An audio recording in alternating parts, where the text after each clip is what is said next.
तो नमस्कार साथियों, स्वागत है आपका हमारे official YouTube channel Ambarish classes पर। साथियों, ये बहुत ही इम्पोर्टेंट एक सेशन हम लोग स्टार्ट करने जा रहे हैं, जिसका बेनिफिट आपको बिहार में होने वाले समस्त परीक्षाओं में आपको मिलने वाला है। बिहार में जितनी परीक्षाएं होंगी उन सब में आपको इसका बेनिफिट मिलने वाला है। वो चाहे बिहार पीसीएस की परीक्षा हो, बिहार में कोई भी शिक्षक भर्ती की परीक्षा हो, या बिहार में कोई भी परीक्षा होती इसके अलावा कोई भी परीक्षा होती हो, चाहे बिहार एसआई की परीक्षा हो या छोटे मोटे या बड़े से कोई भी एग्ज़ाम हो, हर एग्ज़ाम में आपको इसका बेनिफिट मिलने वाला है। बिकॉज हम करेंगे क्या, बिहार के हर ज़िले का दर्शन करने वाले हैं। ठीक है ना, बिहार में जितने ज़िले हैं उन सब का दर्शन करेंगे और ये दर्शन जो है बहुत ही दर्शनीय होगा, क्योंकि इसमें हम लोग हर ज़िले की महत्वपूर्ण चीज़ों को कवर करते हुए चलेंगे। तो एक तरीके से आप कह सकते हैं कि ये बिहार स्पेशल की क्लास है, बट ये उससे ज़्यादा है, क्योंकि आपको इसमें बहुत सारे जीएस के कंटेंट भी मिल जाएंगे जो आपके वेरियस एग्जाम में बहुत ज़्यादा फायदा करने वाले हैं। तो साथियों, अगर अभी तक आपने मेरे चैनल को सब्सक्राइब नहीं किया तो सब्सक्राइब करके बेल आइकन को प्रेस कर लीजिए, नोटिफिकेशन को ऑन कर लीजिए ताकि कोई भी नोटिफिकेशन आपसे मिस ना हो। चलिए स्टार्ट करते हैं। और आज हम सबसे पहले बात करने वाले हैं बिहार के दरभंगा जिले की। ठीक है ना, सबसे पहले हम लोग बात करने वाले हैं बिहार के दरभंगा जिले की बात करेंगे और एक एक करके हम लोग चीज़ों को स्पष्ट करते हुए चलेंगे। सबसे पहले जनसांख्यिकी क्या है, यानी कि 2011 की जनगणना के अनुसार जनता वहाँ पर कितनी है, कितने महिला हैं, कितने पुरुष हैं, ये हम देखेंगे। सबसे पहले तो टोटल आबादी जो है, टोटल जो आबादी है वो कितनी है साथियों। यहाँ पर आप देख पाएंगे जो टोटल आबादी है ये कितनी है, 39,37,385, यानी कि टोटल जो है 39 लाख के आसपास लोग जो है दरभंगा जिले में निवास करते हैं। इसमें अगर आप महिला की स्थिति देखेंगे तो महिला की स्थिति है 18,77,436। तो इसमें महिला की संख्या कितनी है, 18 या लगभग आप 19 लाख कह सकते हैं। पुरुष हैं इसमें 20,59,000, यानी कि लगभग 20.5 लाख के आसपास यहाँ पर पुरुषों की संख्या है। और जो वृद्धि दर है, जिस अनुपात से हर वर्ष जो है हर 10 वर्ष में, क्योंकि वृद्धि 10 वर्ष में निकाली जाती है, 10 वर्ष में निकाली जाती है, तो हर 10 वर्ष में जो वृद्धि है वो 19.47% है। और ये जो वृद्धि आप देख रहे हो ना, ये 2001 से 2011 के बीच की वृद्धि यहाँ पर दिखाई गई है, क्योंकि साथियों लास्ट जनगणना जो इंडिया में हुआ था वो 2011 में हुआ था। यहाँ पर मैं आपसे एक सवाल पूछता हूँ कि भारत में सबसे पहले जनगणना कब हुई, कमेंट बॉक्स में जरूर पिन करिएगा। चलिए आगे देखते हैं। लिंगानुपात। लिंगानुपात का मतलब होता है साथियों कि कितने लड़कों पर कितनी लड़कियां हैं, या कितने महिलाओं पर कितने पुरुष हैं। लिंगानुपात हमेशा दो तरीके से निकाला जाता है। एक तो बच्चों का लिंगानुपात होता है, जिसमें जो बेबी चाइल्ड हैं, वो चाहे मेल हैं या फीमेल हैं, उनका लिंगानुपात क्या है। और इसके अलावा जो बड़े लोग हैं, जो युवक हैं या बुजुर्ग हैं, उनका लिंगानुपात निकाला जाता है। तो यहाँ पर आप देखेंगे कि 911 लिंगानुपात है बड़े लोगों का, यानी कि जो बच्चे नहीं हैं उनका लिंगानुपात है 911। इसका मतलब क्या है कि दरभंगा जिले में 1000 पुरुष पर 911 महिलाएं हैं। ठीक है ना, तो ये है दरभंगा की स्थिति। इसका मतलब लिंगानुपात क्या है, कम है। 931 जो है ये लिंगानुपात है शिशु लिंगानुपात, यानी कि बच्चों के लिंगानुपात, यानी कि 1000 मेल चाइल्ड पर केवल 931 जो है क्या है, फीमेल चाइल्ड है, यानी कि बेबी गर्ल है। तो यहाँ पर आपको ध्यान क्या देना है, जो डिफरेंस है वो क्या है, आप देख पा रहे हैं कि लिंगानुपात में सुधार हो रहा है। बच्चों के लिंगानुपात बुजुर्गों के, यानी कि पहले पीढ़ी के लिंगानुपात से बेहतर हैं, और ये अच्छी बात है। लिंगानुपात ठीक होना चाहिए। साक्षरता की अगर बात करेंगे तो ओवरऑल बिहार की साक्षरता कम है साथियों, इसलिए हर जगह पर आपको साक्षरता कम देखने को मिलेगी। टोटल जो साक्षरता का परसेंट है वो 56.56% है, यानी कि लगभग 56.56% आबादी जो है वो दरभंगा की पढ़ी लिखी है। साक्षर का मतलब होता है पढ़ना, लिखना और लिखे हुए को पढ़ करके समझना, ये आपको आता है तो आपको साक्षर कहा जाता है।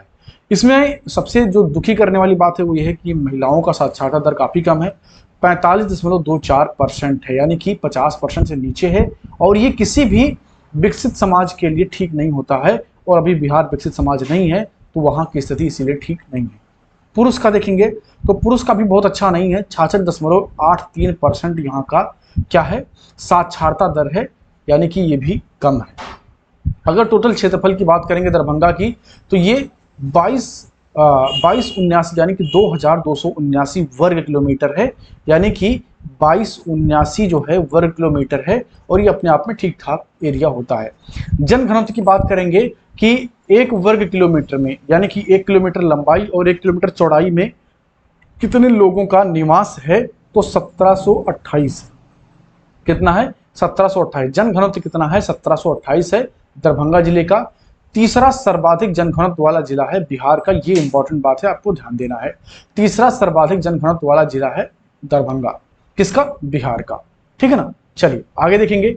यहाँ पर आप पहले मैप को ध्यान से देख लेंगे। मैप आप ध्यान से अगर देखेंगे, यहाँ पर मैं इसको ड्रा करता हूँ और आप इसके बॉर्डर को देखेंगे तो सीतामढ़ी एक जिला है जिसकी जो इससे बॉर्डर शेयर करता है। सीतामढ़ी के बाद देखेंगे मुजफ्फरपुर जो है इससे बॉर्डर शेयर करता है। मुजफ्फरपुर के बाद में आप देखेंगे कि जो है समस्तीपुर इससे बॉर्डर शेयर करता है। ये सब क्या है? जिले हैं बिहार के, समस्तीपुर। इसके बाद आप देखेंगे अगर यहाँ पर तो बहुत थोड़ा सा खगड़िया जिला भी इससे बॉर्डर शेयर करता है। उसके बाद में देखेंगे सरहसा इससे बॉर्डर शेयर करता है। इसके बाद में आप देखेंगे मधुबनी इसके साथ बॉर्डर शेयर करता है। तो ये टोटल वो जिले हैं जो दरभंगा के साथ बॉर्डर शेयर करते हैं। तो नंबर 1 सीतामढ़ी हो जाएगा, नंबर 2 मुजफ्फरपुर हो जाएगा, नंबर 3 समस्तीपुर हो जाएगा, नंबर 4 खगड़िया हो जाएगा, और नंबर 5 सरहसा हो जाएगा, और नंबर 6 हो जाएगा मधुबनी। इसका मतलब टोटल 6 ऐसे जिले हैं जो कि दरभंगा को टच करते हैं, यानी कि उसके साथ सीमा साझा करते हैं, ठीक है ना। तो ये है इसका जो है मैप पर आप इसका व्यू यहाँ पर देख सकते हैं। आगे देखेंगे, अब थोड़ा सा इसके इतिहास को देखेंगे। 1875 ईस्वी तक तिरहुत सरकार का हिस्सा था, जब इसे अलग जिला बनाया गया था। किसको? दरभंगा को। वर्ष 1972 में दरभंगा जिला रूप में आया, यानी कि 1972 में इसका स्वतंत्र रूप आया, जब समस्तीपुर और मधुबनी इससे अलग होकर के नई जिले बन गए। यानी कि जो समस्तीपुर है और मधुबनी है ये सब मिल करके एक जिला हुआ करता था। जब 1972 में ये 2 जिले जो हैं अलग हो गए, तो दरभंगा का एक स्वतंत्र अस्तित्व देखने को मिला। दरभंगा क्या है? प्रमंडल भी है, जिसका मुख्यालय कहाँ पर है? दरभंगा में है। ये इंपॉर्टेंट बात है, ध्यान देना आप लोग। दरभंगा क्या है? सिर्फ जिला नहीं है, ये प्रमंडल भी है। दरभंगा प्रमंडल, दरभंगा, मधुबनी और समस्तीपुर, यानी कि यहाँ पर प्रमंडल में कौन कौन आता है? दरभंगा आता है, समस्तीपुर आता है और मधुबनी आता है। यानी कि जो पहले पूरा जिला हुआ करता था, अब वो एक प्रमंडल हो गया है, ठीक है ना। इसके अलावा देखेंगे कुछ अन्य महत्वपूर्ण तथ्य देखेंगे हम इनके बारे में। तो गंगा का उत्तरी मैदान यहाँ पर देखने को मिलता है। अम्लीय या करेल कैवाल मृदा यहाँ पर पाई जाती है, यानी कि जो यहाँ की मृदा है वो उसका पीएच मान 7 से कम है, यानी कि वो अम्लीय है। बिहार के अत्यंत बाढ़ प्रवण 15 जिलों में से एक है, यानी कि यहाँ भी ठीक ठाक बाढ़ आती है। बिहार में आम का शीर्ष उत्पादन वाला जिला है, ये इंपॉर्टेंट बात है, यहाँ पर जम करके आम का उत्पादन होता है। बिहार में दूसरा सर्वाधिक मत्स्य उत्पादन वाला जिला है। सबसे ज्यादा मछली उत्पादन जो है दूसरे नंबर पर, सबसे ज्यादा मछली उत्पादन जो है दूसरे नंबर पर कहाँ पर होता है? दरभंगा में होता है। गत्ता उद्योग का क्षेत्र है, गत्ता यहाँ पर उद्योग के लिए जो है, गत्ता उद्योग के लिए दरभंगा जाना जाता है। आगे देखेंगे, सर्वाधिक लंबे राज्य हाईवे नेटवर्क वाले जिलों में से एक है। दूसरा देखेंगे, तंबाकू उद्योग का ये प्रमुख क्षेत्र है। तीसरा देखेंगे, बिहार औद्योगिक क्षेत्र विकास, यानी कि जो जैसे सेज होता है ना, स्पेशल इकोनॉमिक जोन, उसी प्रकार से बिहार का जो औद्योगिक क्षेत्र विकास प्राधिकरण का क्षेत्र है, क्षेत्रीय कार्यालय भी जो है कहाँ पर है? दरभंगा में ही है। और मखाना अनुसंधान केंद्र यहाँ पर, वेरी इंपॉर्टेंट फैक्ट यहाँ पर आप ध्यान देंगे आप लोग, मखाना अनुसंधान केंद्र कहाँ पर है? दरभंगा में स्थित है। अब देखेंगे कि शिक्षा के लिए यहाँ पर क्या व्यवस्थाएं हैं। ललित नारायण मिथिला विश्वविद्यालय यहीं पर है, ललित नारायण मिथिला विश्वविद्यालय यहीं पर है। कामेश्वर सिंह दरभंगा संस्कृत विश्वविद्यालय भी यहीं पर स्थित है। अगर पर्यटन के दृष्टिकोण से देखेंगे साथियों, तो पर्यटन के दृष्टिकोण से यहाँ पर देखेंगे कि अहिल्या का स्थान और चंद्रधारी संग्रहालय, महाराजा लक्ष्मीश्वर सिंह संग्रहालय, कुकरेश्वर स्थान पक्षी अभ्यारण्य, इंपॉर्टेंट बात है ध्यान देना, और श्यामा मंदिर जो कि काली मंदिर के नाम से प्रसिद्ध है, ये यहाँ के महत्वपूर्ण पर्यटन स्थल हैं। तो इस छोटे से वीडियो में हम लोगों ने डिस्कस किया दरभंगा को, और इसी प्रकार से अगर आपको ये चीज़ें पसंद आ रही कमेंट बॉक्स में एक बार मेंशन करिएगा। हम बिहार के सभी जिलों को इस तरीके से कवर करेंगे। अब यहाँ पर अगर इस वीडियो को आप 2 बार देख लिए ना, तो दरभंगा के महत्वपूर्ण सवाल जो भी हैं सब आपके सही हो जाएंगे, और आने वाले समय में हम बिहार की संपूर्ण जिले को इसमें कवर करेंगे जो आपके बिहार की सभी परीक्षाओं के लिए महत्वपूर्ण है।